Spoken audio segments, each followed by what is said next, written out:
మంత్రులు ఎవరు కావాలి ఎవరు చేయాలని పార్టీ అంతర్గత విషయం.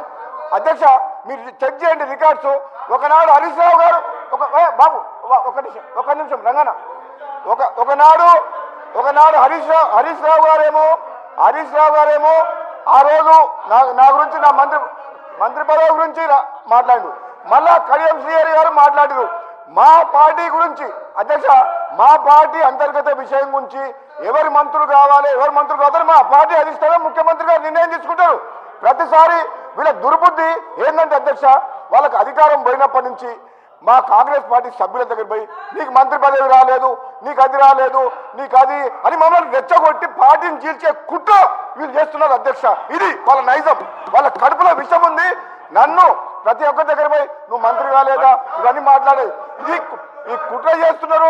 కడియం శ్రీహరి గారు మీరు నాలాంటి మనిషిని పట్టుకొని అధ్యక్ష నేను తెలంగాణలో పార్లమెంట్లో తెలంగాణ కోసం కొట్లాడిన మనిషిని, నా పదవిని ఇట్లా గడ్డిపోతలా పడేసి మీకు వ్యతిరేకంగా పోరాటం చేసిన మనిషిని. నాకు పదవులు ముఖ్యమా అధ్యక్ష? నేను పదవుల కోసం పాకులే మనిషిని అయితే పదవికి రాజీనామా చేసి మీ ప్రభుత్వాన్ని మున్గోడు ప్రజల కాళ్ళ దగ్గర తీసుకొచ్చిన అధ్యక్ష నేను. మీరు తాటికొండ రాజే అనే వ్యక్తికి ఉద్యమకారునికి మిమ్మల్ని నమ్ముకొని టీఆర్ఎస్ బట్లకు వస్తే ఒకసారి మంత్రి పదవిని తొలగించి అవమానించుండ్రు, ఇంకోసారి టికెట్ ఇవ్వకుండా అవమానించుండ్రు. అది కడియం శ్రీహరి గారి చరిత్ర. అది పచ్చకామర్లకు లోకమంతా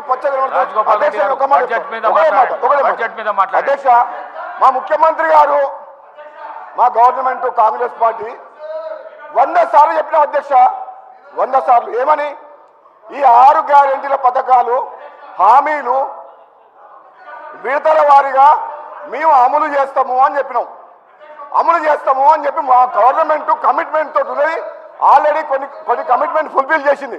మీరు ప్రతిసారి అసెంబ్లీలో కానీ బయట కానీ అబద్ధాలు ఆడినరు. మీరు ఎప్పుడు చేస్తారు అని అన్నారు. మేము వచ్చి 2 నెలలు అయింది. మీరు 10 ఏళ్ల పాటు డబుల్ బెడ్రూమ్ ఇల్లు కట్టిస్తున్నారు, నిరుద్యోగ వృత్తి ఇస్తున్నారు, 3 ఎకరాల స్థలం ఇస్తామన్నారు, ₹1,00,000 రుణమాఫీ చేస్తామని చెప్పి 5 ఏళ్ల కింద 2018లో ఎన్నేళ్లకు చేసింది అధ్యక్ష వీళ్ళు ఇచ్చిన హామీల విషయంలో వీళ్ళు గతంలో 10 ఏళ్లు పరిపాలించి ఒక్క హామీ నెరవేర్చలేదు. మాకు 2 నెలలు సమయం కాలేదు.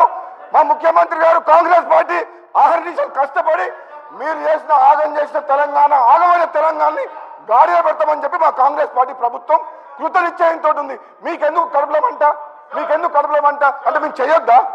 మీకు అవకాశం ఇచ్చారు 2 సార్లు, మీకు 2 సార్లు అవకాశం ఇచ్చారు. 10 ఏళ్ళు పరిపాలించుండ్రు. మీరు విద్యని వైద్యని గాలి కొదిలేసిన మనుషులు, నిరుద్యోగులని గాలి కొదిలే మోసం చేసిన మనుషులు.